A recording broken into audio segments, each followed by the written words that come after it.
Sabah namazına kalkmakta zorlanan gençlerden biri vardı. Genç yorgunluğuna yenilip yorganı üzerine çekiyor. Annesi onu usul usul kaldırmaya çalışıyordu.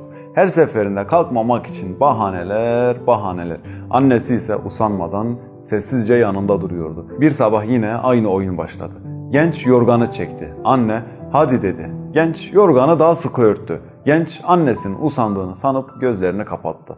Bir baktı ki annesi hala orada.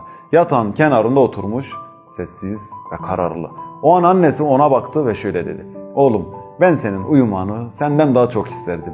Nice geceler boyunca senin üstünü örttüm. Bunları belki hatırlamazsın ama Rabbimizin huzurunda olmamızı istiyorum. Senin cehenneme gitmeni hiçbir şekilde istemem. Bu yüzden şimdi kalk.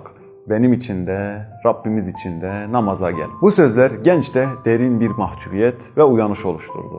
Yorgan bir kenara fırladı.